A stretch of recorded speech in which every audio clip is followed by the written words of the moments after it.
10대 남편이 사다리를 타고 아내의 불륜 현장을 촬영한 사건도 있었습니다.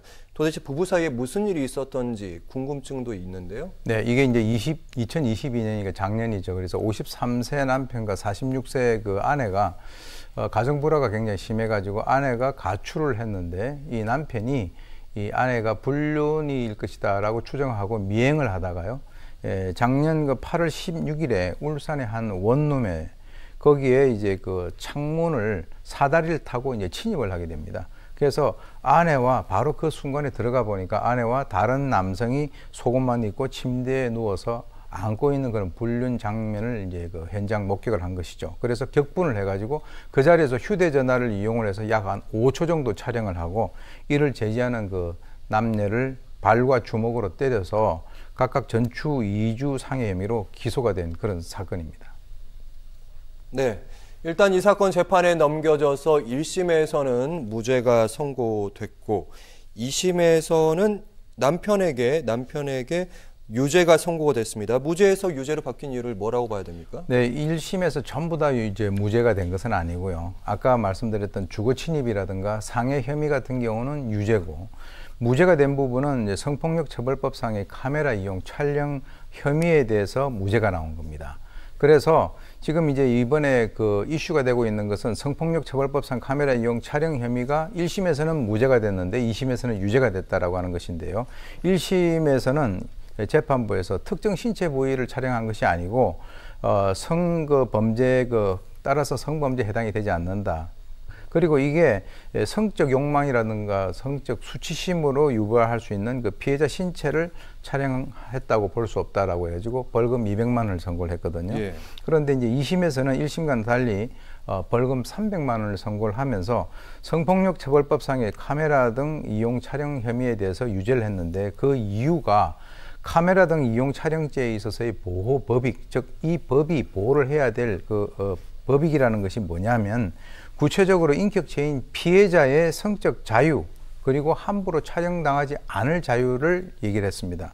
그래서 이 성적 자유를 침해를 할 때 성적 수치심이라고 하는 것을 단순히 부끄럽고 창피한 그런 부분에 있어서의 감정뿐만이 아니라 공포라든가 모욕감 이런 것 등 다양하기 때문에 여러 가지 어떤 요소를 고려를 해서 신중히 판단을 해야 된다라고 해서 이 부분에 있어서는 1심에서 무죄를 했던 것을 2심에서 유죄로 하고 벌금형도 200에서 300으로 100만 원을 갖다 올렸습니다. 네, 일단은 뭐 유죄를 선고했다 그래서 사실은 신체형까지 주어진 게 아닌가 이런 생각도 했었는데 벌금 정도로 유죄가 선고가 됐는데 보니까 뭐 커뮤니티 여론은 여러 가지로 좀 나뉘고 있습니다만 추가 질문을 좀 드려보자면 이 남성의 행동이 좀 이해가 된다. 이런 의견들도 좀 있고요.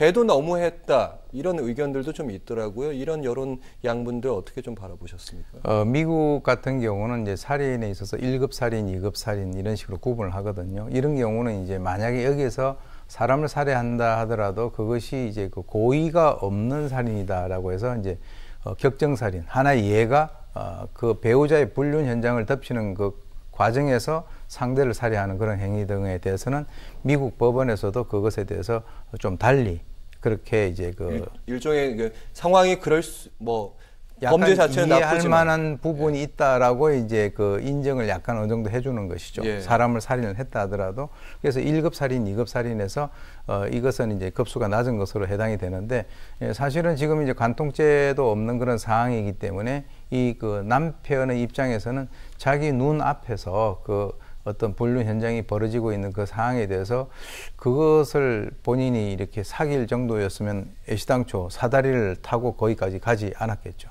네.